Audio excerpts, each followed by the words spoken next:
Red. Oh goodness.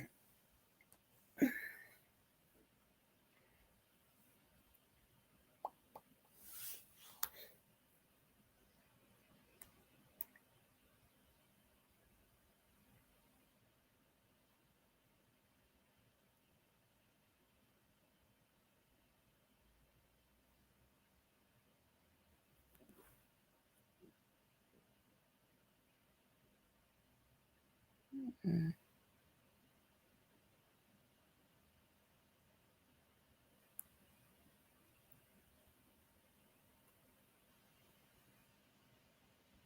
Hey, somebody.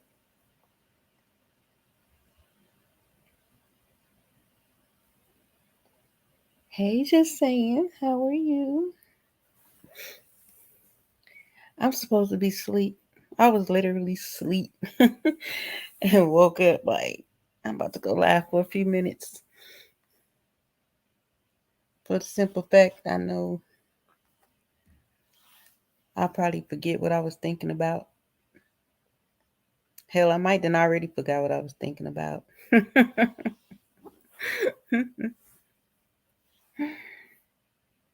Yes, I was asleep. I was dozing off. I was in there in my living room watching a movie and watching YouTube, doing too many things at one time. And next thing you know, I'm like, damn, I was asleep.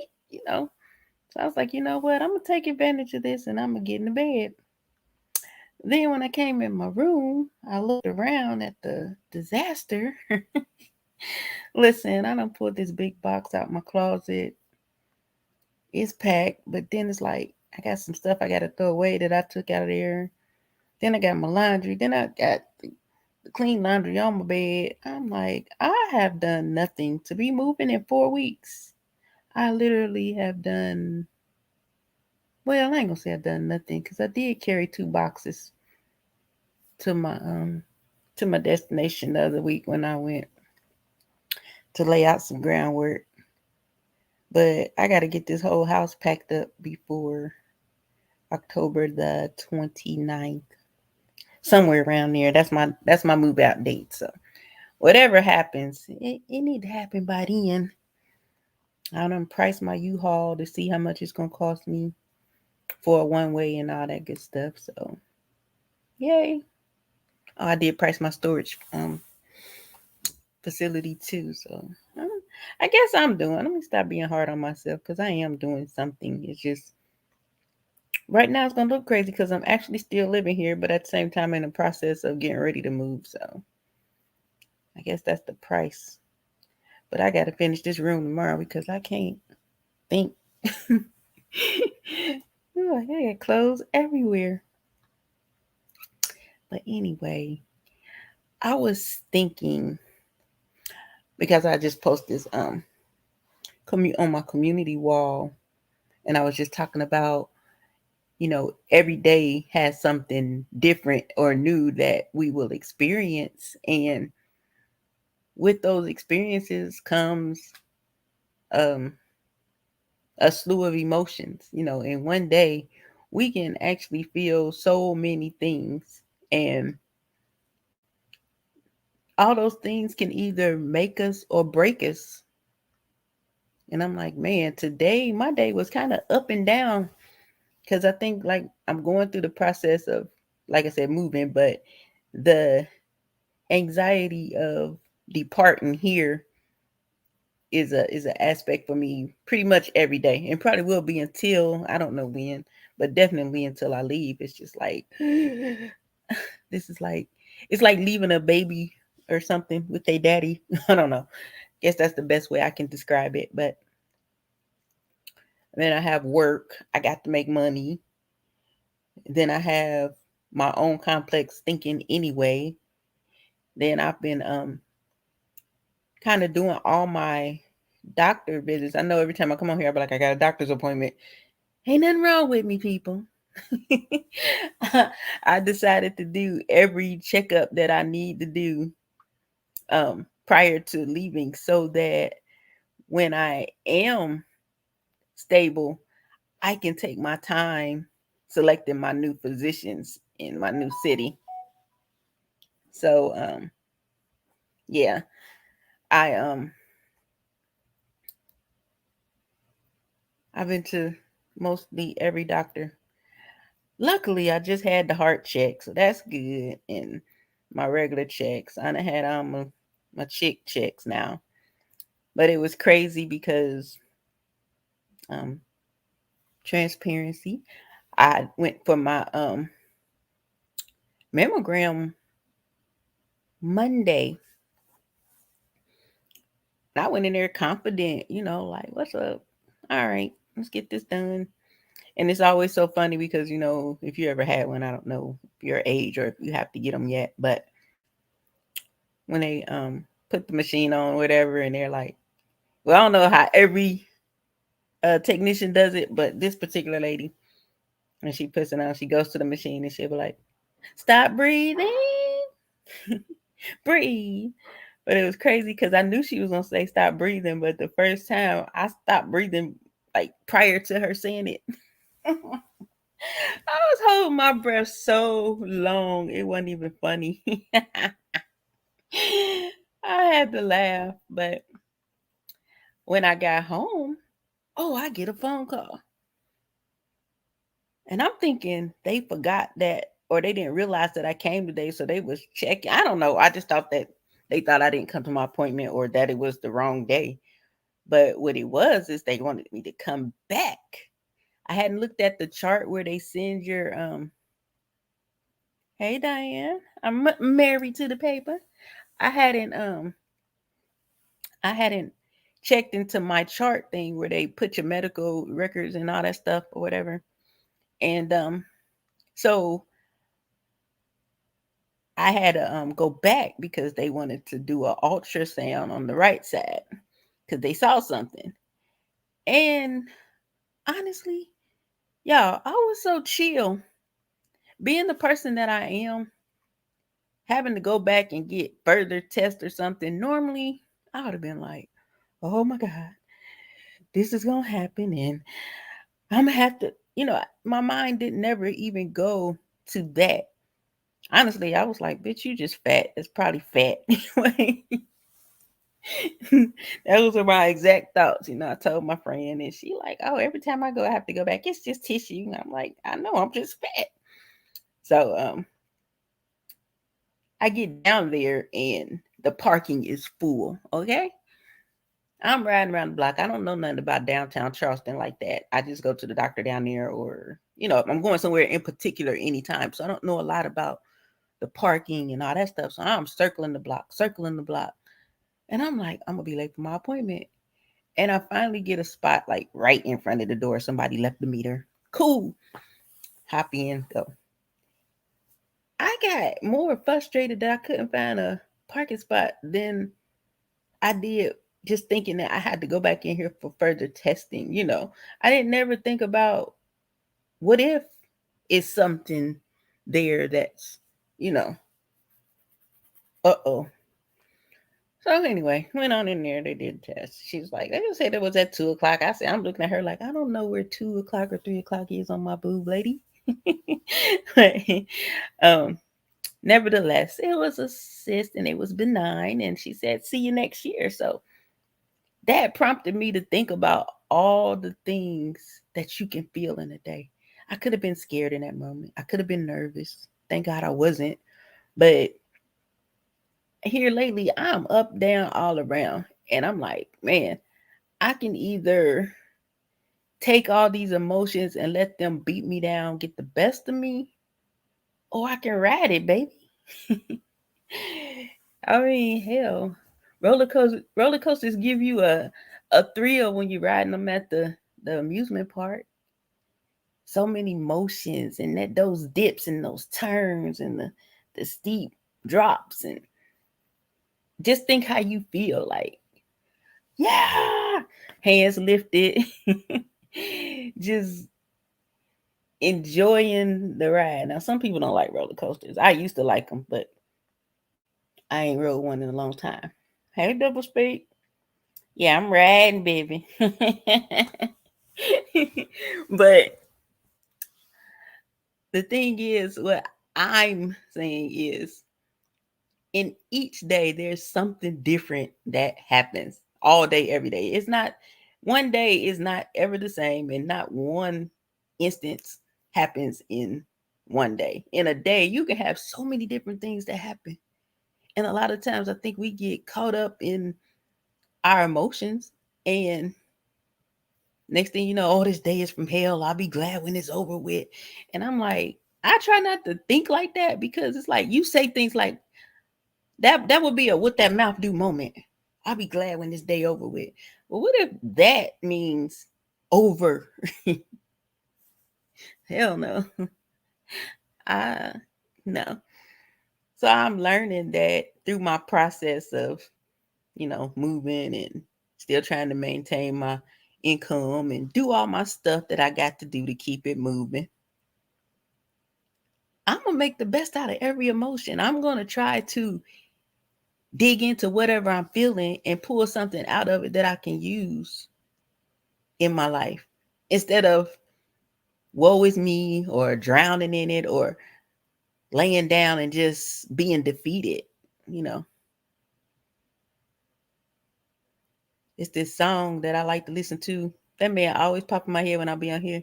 He was like, devil is a liar, God is exalted, never be defeated, never be defeated. I must like y'all, because my ass can't sing, but I'm always singing on these lives. But I'm choosing to take my emotions, whatever they are, however bad they feel. I'm going to pull something good out of them, and I'm going to use it to my advantage. I'm going to ride them. I'm going to ride on my emotions. If I'm pissed off, then I'm going to take all that pissivity and I'm going to put it into something that I need to conquer, that I need to accomplish, a goal that I done set. I'm going to put that energy into that. If I'm sad, I might turn on some uplifting music and dance. That's where I'll put that. I dance until I'm happy. If I'm sad, I'll allow myself to be sad. But I'm going to say 30 minutes. Now, after 30 minutes, what did I get out of that sadness? I miss my mama, I miss my daddy, or whatever your sadness was about. And then I'm going to be like, all right, mom and dad, watch this. What you want me to do? You don't know where to put them at. And that's not, I don't think it's an easy thing to just, like I said, I'm navigating through my life. So I come on here and share my process, my journey, my thoughts. It's the way I get it out, because I don't know half the time either where to put it at. Hey, Miss Lady T, I don't know half the time what the hell to do. That's why I'm saying today I'm deciding to ride on all them emotions. They can't defeat you. They can't get you down. It's just something that you feel. We all feel something, many things, but it's up to us to choose to, one, find power in it, and two, not let it get us down, not let it paralyze us. And I think that when I say the word paralyze, it brings fear to mind. And I think that fear becomes a huge element when we're trying to figure out how to deal with a lot of things, because sometimes you feel like okay, with my dad, I cried, I believe, more than I cried with my mom, and that bothered me. I thought that I was wrong because I didn't cry as much with my mom, but at the same time I don't feel like I cried like I thought I would with either one of them. And I used to be so torn up because I thought I was supposed to not be able to eat, that it was just going to be this moment where I was just down, depressed, and I didn't get none of that. So by me never, they say I had never lost parents before. So it wasn't what I expected, but I think that what happened was with my dad, he had cancer. So it was one of them things we were kind of prepared for. We got to talk a lot about those things. And then it became a thing where it's like, you're not ready for them to go, but you don't want this shell of a person still here on earth.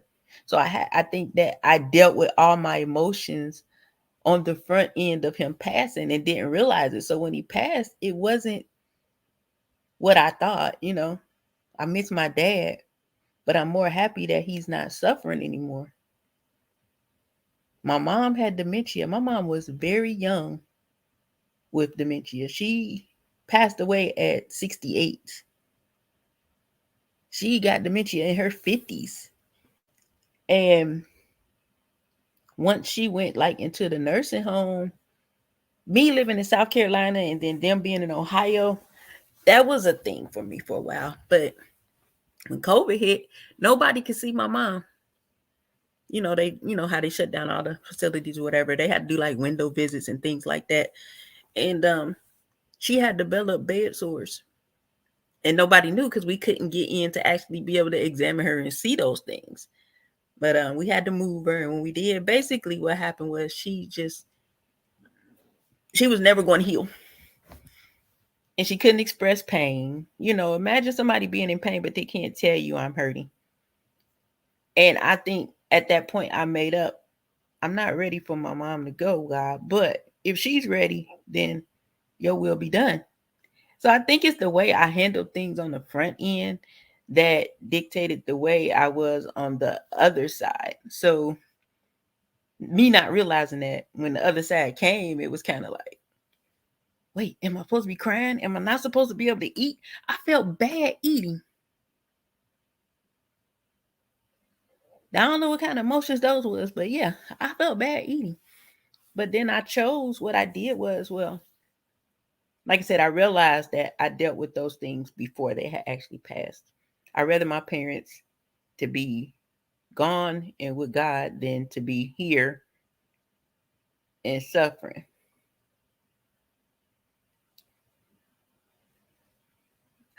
Yeah, but sometimes, no, most of all the time, it's like, unfortunately we don't want our loved ones to die. Just like we don't, I don't want to go nowhere. I be telling God all the time, please give me more time, because I don't know when it's gonna happen. But sometimes people, I'm not saying your grandmother was or wasn't, because I don't know her, but sometimes, them older people will disclose those type of things from us because they think we can't handle it. But at the same time, you can't think that if you didn't go to the store that it wouldn't still happen. God's will is God's will. And if it was his will, then even had you stayed home the whole day, she was going to go to glory. That's the resolve that, I would have if it was me. I'm not telling you that's how you should think of it, but I'm just giving you an example of how I would process that. It's hard as hell. You don't ever get to a place of, I'm used to this. No, you miss your loved ones when they're gone. So I started turning all that pain and sorrow into, I'm going to do everything that I would have wanted them to see.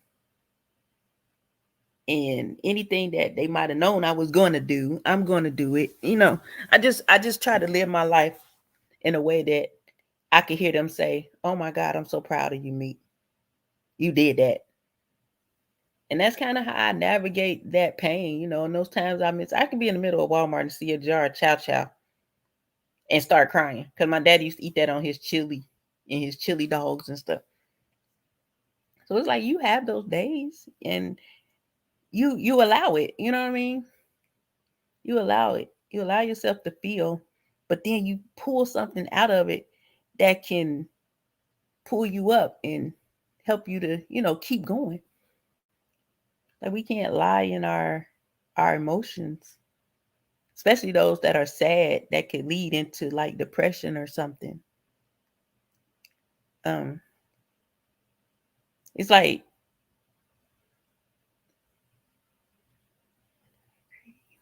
I say, yeah, I mean those things can be tough. The fortunate thing about my parents is it's just me and my sister, and then my kids and her son. We didn't, it was not a lot of people to deal with, nothing. So we just handled it in the way they asked us to. And that stuff be unfortunate, but I would say allow yourself to grieve. Shut out all the other stuff because it really ain't nothing nobody can do. They can be pissed off. I don't know the situation, but I'm going to say people get pissed off because of what they think they should have had or wanted and what somebody else might have gotten they didn't. If it's you that got it, then it's yours. Now grieve. It's okay. You know what I mean? Like, it is okay. Because guess what? Why you grieve? You're going to always be grieving at some point in time. And all that other mess going to still be right there. Those are things we can't even do nothing about. So it's just like, okay, y'all can act like that over there, and I'm going to be doing this over here. Put it all into growing whatever you growing. You know what I'm saying? But, like I was saying, I think our emotions are not meant to bring us down or keep us down. We just have to tap into something that will catapult us into the next phase of whatever it is we're doing. If we can ride on the back of something we were feeling that day and get to a next level, why not? Why not? I don't see a difference. Granddaughter, daughter. I told y'all my kids was raised. I thought them was my siblings for a long time. Because my mama took care of all of us. Yeah. I think our parents, grandparents, they know what they're doing when they do it. You know what I mean? It could have been a cousin. It didn't have to be a grandchild. But it was you. Just look at it as you were grandma's special granddaughter. I don't know. If that's any constellation. And it's okay. Embrace that. Shoot. I know just by the chat that you were super close with your granny, so it's okay. Just, instead when you get sad, think of something good. When you get mad, find something to do. If you gotta build a dresser, put something together, put it together. Right. I'm pretty sure you might got a book inside of you. Find something to do with the emotions. That's what I'm trying to do. Because if you don't, those emotions, if they get on top of you instead of you getting on top of them, I don't think that's a good space. I don't ever want to go into needing medication again. Been there, done that. Dox me. I was on Zoloft. They put me on Zoloft for 90 days. I took myself off in 31. Oh, hell no. Nah. I think I'm supposed to be laughing and I'm not. I think I'm supposed to be pissed off and I'm happy. Take this crap out of me. I was not for the antidepressants. I'll fix this. I am not depressed anymore. I said it and I meant it. And I walked out of it. That's the power that we have. You know what I'm saying? Like I was telling them the other day, I said, we spend so much time speaking of what hurts instead of what's healed.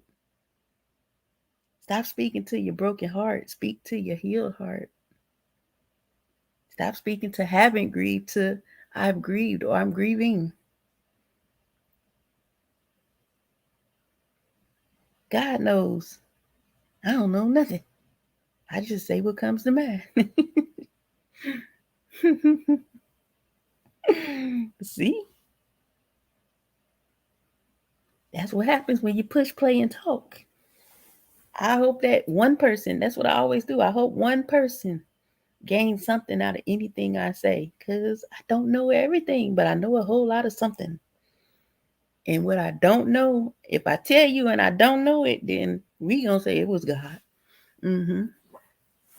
Cause that's the only other explanation for it. Cause I ain't guess. I ain't never seen you before. I don't know you. It's, besides, we mob for life. You know what I'm saying? You know what I'm saying? No, I'm just kidding. But that's what happens. You know what I mean? Sometimes we need something and we don't know. Just like I don't be knowing what the heck I'm gonna talk about when I come on here. I find a title and then I just start talking. I don't plan it.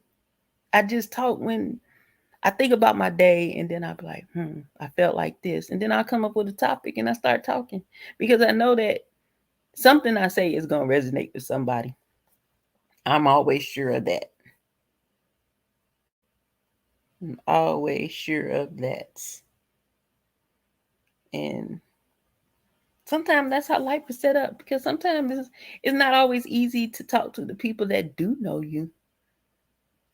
How cool is it that a perfect stranger can say something that helps your heart?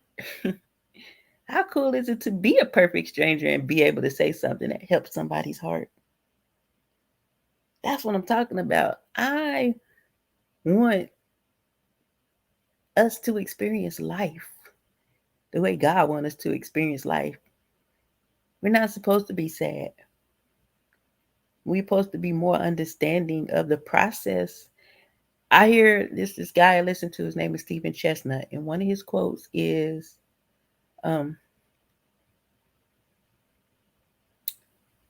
everyone has everyone celebrates everyone has a birthday and a death day. We celebrate our birthday every year. We pass our death day every year. And I'm like, I never even thought about it like that. We know when our birthday is, but regardless of the fact, we already have a sun up and a sun down. So what we do since we've been in the sun up is we live. We make the best of it. We do all the things that been given time to do.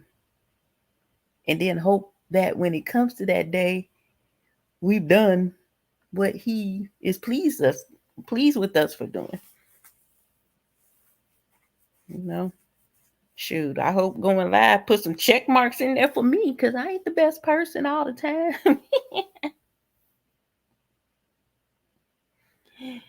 Yeah, yeah. But the funny thing about it is, let me tell y'all, well, I'm on time. Okay. Because I said I was going to do about 30 minutes or so. Um, the funny thing about it is, before my parents passed, like me and my dad were talking on the phone, and I used to go to church conferences all the time. And that's the phase in my journey I was in. And I'm like, Dad, can you believe that I used to travel to go to spring break and Freakniks and all that stuff, and now I'm traveling to go to church? And he would always ask me, well, how was the conference? And the one thing I always said was, I make sure I take something away from it. Because a lot of times, them people don't be right. You know what I mean? But I always came back with something that added value to my life, something I could use. And thank you, Mary. And my mom, she was basically nonverbal, but you knew in her eyes, they'll say people don't remember who you are and all that stuff, but I beg to differ because you can see in their eyes that they recognize you. I think the frustration is that they know they're supposed to, that thing that says, I can't put my finger on it. I know you. I think that my mother knew exactly who I was. I think she knew exactly who all of us was. She just couldn't articulate it. So in frustration, they cry or they start laughing. Those are the things that I didn't realize when I was going to school for human services. I was learning about.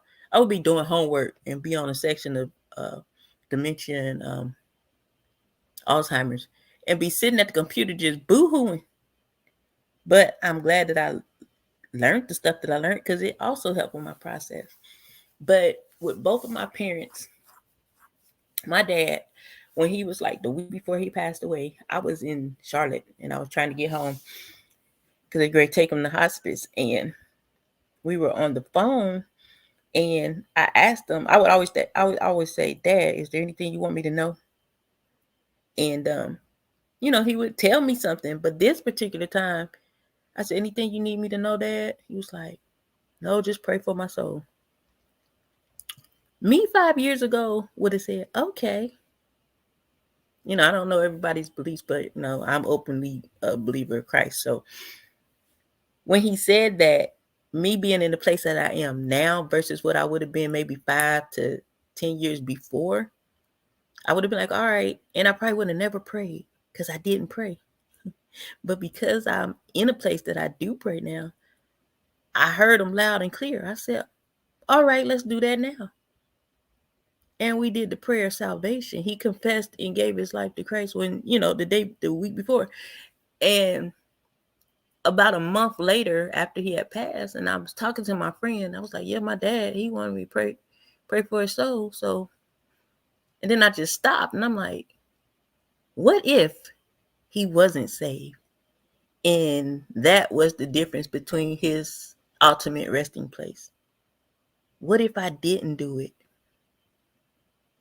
So I find a level of peace in that. But what that did was cause me to say, okay, Mom can't express it back, but I know she can hear me. And I did the same thing with her. So I feel confident that my parents are with God. And that's not to say they wouldn't have been anyway. But I feel like just in case, just in case, I made sure we did those things. And I think that was one of the most, how can I describe it? It's kind of rewarding, I'm just glad I didn't miss the moment. I guess that's what I'm going to say. I didn't miss the moment because I very well could have. But again, I still use any emotions I may feel about them. I throw it into hair. I throw it into teaching my children the things that I'm learning because I didn't know coming up with them, but I know stuff now. And guess what? They teach me. I love it when they start teaching me. Another quote by the man Stephen Chestnut: death begins where learning ends. They should never stop learning until you ain't here no more. And we should never be above learning, I try to learn something new every day. Every day. And it can be something crazy. I don't care as long as I learned it and I didn't know it the day before.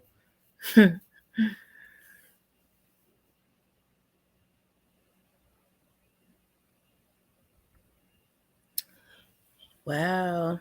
Well, I mean,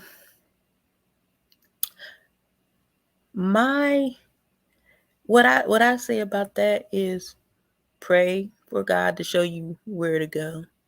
Because it is a lot of churches out here that are cult like, and it is a lot of places that aren't operating in the right spirit. But there's a whole lot of places that are. Never put all ministries in one hell basket because there was a few. Put it this way: if God is the church, the body of Christ is not a building or anything. Those few bad apples can't compare to the body at large. So there's a lot of good churches. There's a lot of good, loving ministers. Good night, just saying. It's a lot of places you can go. But you just got to just make sure you find a place that you fit. See, I like to go to the church where I can just jump around. I don't know how to do all that fancy footwork they be doing when they be shouting. I wear my holy jeans and my t-shirt and take off if I want to. My pastor's crazy. I follow them on Instagram and I'll be like, oh my God, these people are crazy. But they match me. They're really transparent and fun people. They match me. And I love it. So I don't think it's a thing that, if you feel that way, then, find you somewhere to visit and see.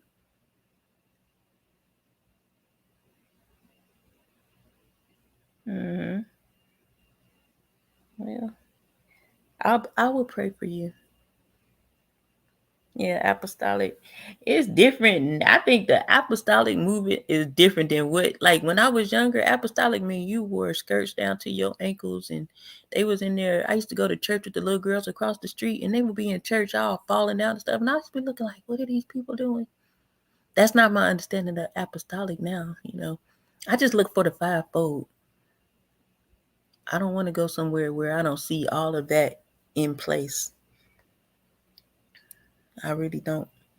I want to see the apostle, the prophet, the evangelist, the preacher, the teacher.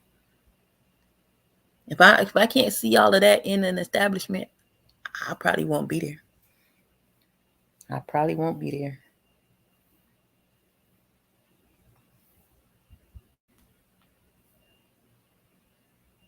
Oh, that's mom playing a video game. Yeah, but I think that we're gonna be all right. We're gonna be all right because we're gonna start channeling these emotions into creativity. If you like wearing makeup, put a little on. I don't wear a lot of makeup. I wear a lot for like, not really a lot. Yeah, I wear a lot if I'm doing like a photo shoot or something. But I prefer not. I'm like, shit, just a little bit, you know. Nothing I can't do myself. Just a little bit. And the most I do is put a little bronzer on or something and some lip gloss and earrings. Because I feel like I don't look 50, so I don't want to add to the problem and start putting all that mess on my face and then be aging and get all wrinkled and stuff because I done jacked up my skin.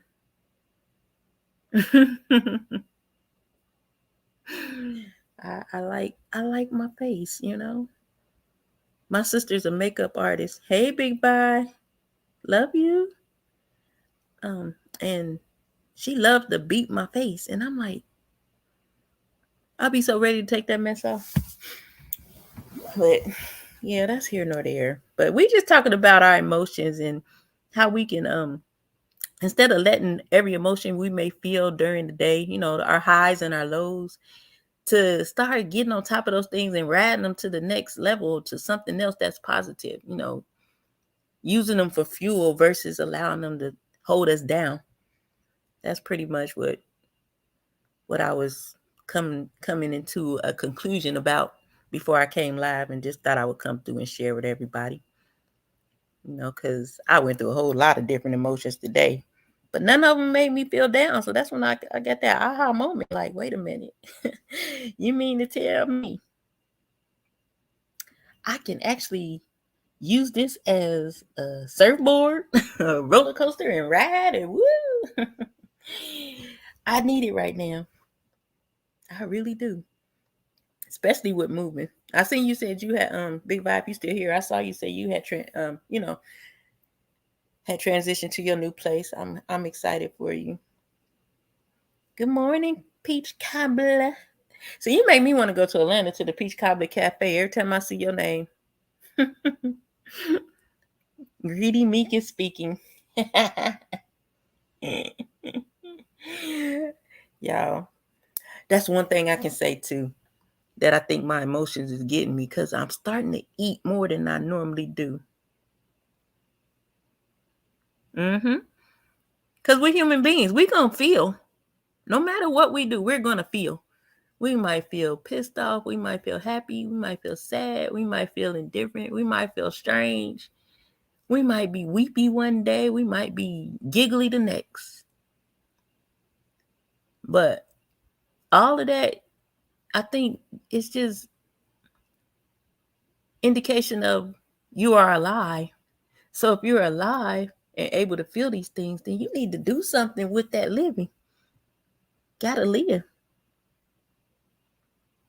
We can't be bogged down by our feelings all the time. Yeah, give it a moment if you need to. Like when I get pissed off, I try to give myself 30 minutes to be in that place, and then I got to come out.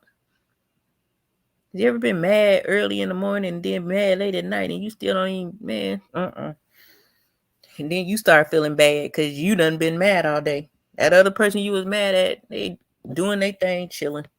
You know, wasted all that energy being mad. Shoot, go to boxing and punch on a punching bag or something. Those are the things I'm about to start doing. If I don't know what to do, I'm gonna go hit something instead of somebody. Yes, but I do want to go get that peach cobbler cafe. Y'all don't know. Every time I go to Atlanta, I get 2 dinners from there. I know people think I'm crazy every time because the food is so good. And then I'm going to be living a little bit further away. Jesus. I just don't know. I asked my friend, like, how much a plane ticket costs to Atlanta? And my church in Atlanta, too, so I'm going to be going there sometime. Yeah, but I'm excited. I'm excited for everybody on here. Because I know everybody on here got something that they doing or something that they want to do. So now we know we're going to use our emotions for fuel versus a stumbling block or a setback. Yeah, I felt this way an hour ago, but now I'm doing this. I'm writing out a business plan, or I don't know, something. I'm making a new dress. I don't know what everybody do. No, I need all my energy for my next move because I'm trying to be. If I've been doing hair for 30 years, I need these last years to be the best. I've done mostly everything that I set out to do in the hair game. Now I just wanna ride out and just level up financially. But I know that in leveling up financially, it's gonna be hard work, but I think it's gonna come more by way of how I navigate life, how I treat people, how I walk my journey. If I walk my journey in a way that is pleasing to God, then doors open, blessings come. I don't believe that we should have to work so hard. They say work smarter, not harder. It'd be smart to do good things on the other side of work so that you always have work. That's how I look at it. And that's the position I'm trying to get back in, is to make sure that I'm walking as upright as I can, having the best heart that I can, being the kind person that I am, even when sometimes I might not want to be. Most people think turn the other cheek is a punk thing, but it ain't. It's a strength thing. Most people think when they say, if someone slaps you on one side of your face, you turn the other cheek. They think they mean if somebody literally come up and slap you. No, you slap them back. What that means is someone comes to you acting some kind of way. You don't act like them. You turn the other cheek and you operate in the spirit that God would. How powerful is that? How powerful is that, knowing that you have that much control over a situation that you could have reacted in, but your response should be calculated to be that of goodness, I guess, That's when you turn your cheek, you operate in the spirit, not in the flesh. Now, if you hit me, do not refer to that scripture because I'm going to hit you back. God knows. Yeah, I'm going to hit you back. I promise you. But, life be life in y'all. And I think that's where I normally I'm on here talking right now. Normally I probably been and thought myself into who knows what, an oblivion. And then fall asleep and wake up with the same thoughts. But since I've been doing this, when I come on here and talk live, man, I have so much resolve. It's just like, okay. So I ain't got to pay for therapy. I can just come on here and talk to the world of strangers. It feel good at the end, and somebody else can feel good too. Hey, that's winning. It's winning. It's winning, and I'm willing. You know what I'm saying? I don't know. Hey, it is what it is. People come through. I'm always grateful. People be excited when they have 300 people in the chat. Hell, I'll be excited when I see 8. I was like, oh, it's 10 people in here. Hey. One day it was 14 and probably only 7 of them was talking. I was like, dang, you even got people in the bushes when you don't nobody, when you ain't did nothing yet.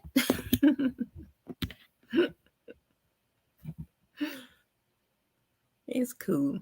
I'm just glad that because I've been saying I was going to start going live again for a long time.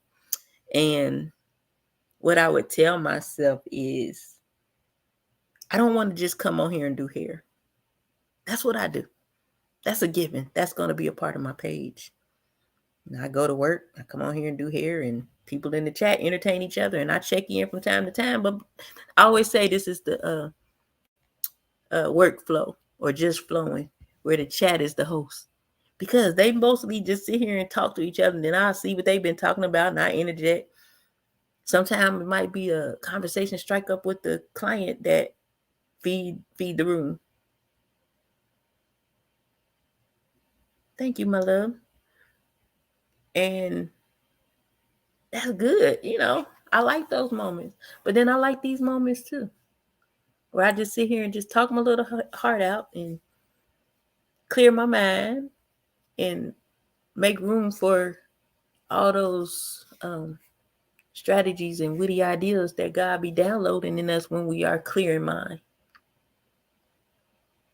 Yeah, I like that. I went to a new restaurant today. I should have went live. It was called the Grit something. Grit Bowl. One of my clients had told me about it, and since I went downtown, see, when you go downtown, coming back to where I live, you pass everything. So I was like, I'm gonna go there today. And I had this bowl called the Harvest Bowl. It was peaches and cream grits. I haven't yet because I haven't navigated through the system to even know how to do that. But soon, yeah, definitely go. I supposed to have my friend on here a couple of weeks ago. She's a realtor, because Atmosphere wanted to ask some questions. So hopefully we still do that before I move. I mean, me moving doesn't mean a thing, but I just know that it's going to be a lot of hustle and bustle during that time. And if I do go live, it'll probably be showcasing some of that stuff. But I forgot what I was saying. Yeah, I don't know.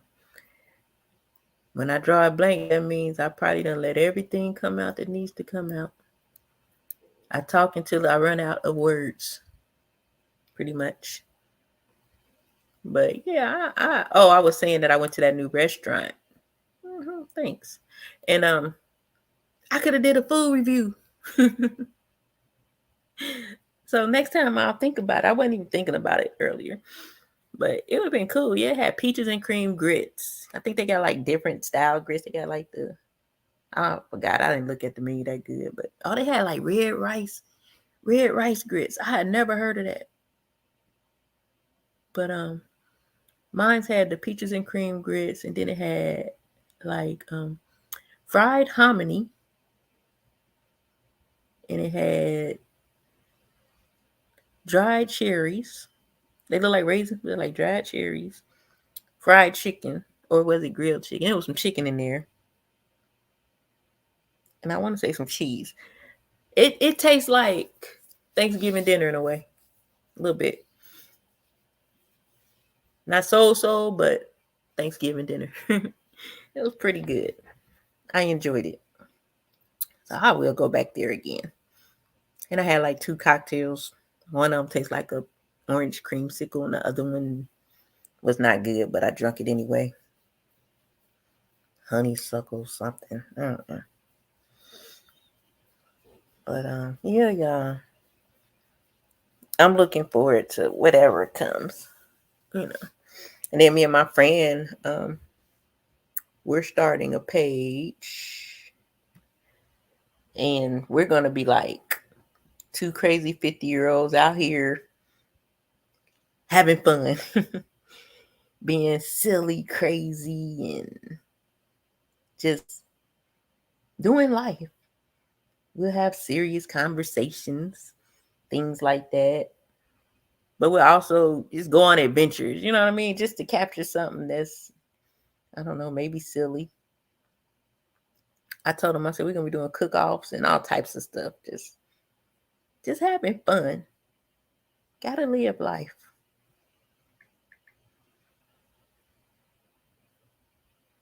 Gotta live life.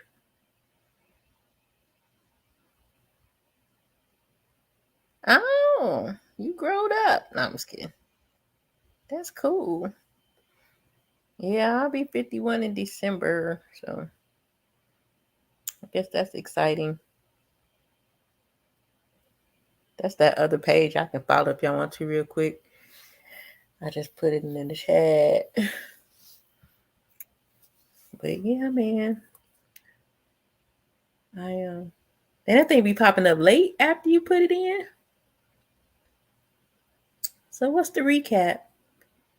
Every day we have ups and downs, which can seem like a roller coaster.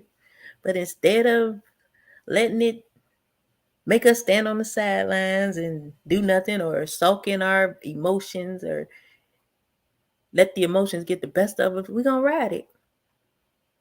We're going to ride it come what may. Kind of like a rodeo, the bull riding. Put that arm up and let's go. Roller coasters are for the living, and we living. Ain't nobody not living over here. We old. No, I'm just kidding. We ain't old. We just getting started. But yeah, just make the best out of all your emotions, good, bad, and indifferent. Use them for power to navigate through the things you got to do. If you get mad as hell, accomplish something you've been trying to accomplish and you just didn't have the time to do it. Put that energy somewhere that reaps a benefit that adds to your life, that adds value. We're not going to let our emotions get the best of us and miss moments that we should be celebrating, that we should have the upper hand on, that we should be shining through. We're not going to let our emotions dictate how we live, how we feel. We're going to tell the emotions what to do. You anger, get over there. I don't need you. You happiness, come with me. Let's go talk to some people and put some smiles on their face. You excited? Let's write that book, Diane, and publish it. Don't be like me with a whole finished book and it's still in the computer. You know what I mean? You're welcome. Thank you for being here, Double Speak. We got to find something to do with our emotions, or we'll be like people on YouTube in jail. Y'all know I had to throw that in there. But that's a perfect example of not letting your emotions get the best of you. You got to find something to do with it, or you will self-destruct. And we're not doing that. Not none of y'all on my watch that's listening to me right now. Not even the ones I can't see. We're not going to self-destruct. We're going to use our emotions for fuel and do some great things. And that will be the end of my Meek Talk. And as always, I'm so glad that you guys stopped by to listen to my little rant today. I hope that something I said helps you. Anybody listening to the replay, I hope that you find something in this video that helps you as well. And I'm about to be up out of here because now I'm wide awake. I ain't sleepy no more. I got to find something to do with this energy. Which is probably go eat something. But I love y'all and I thank y'all again. Bye.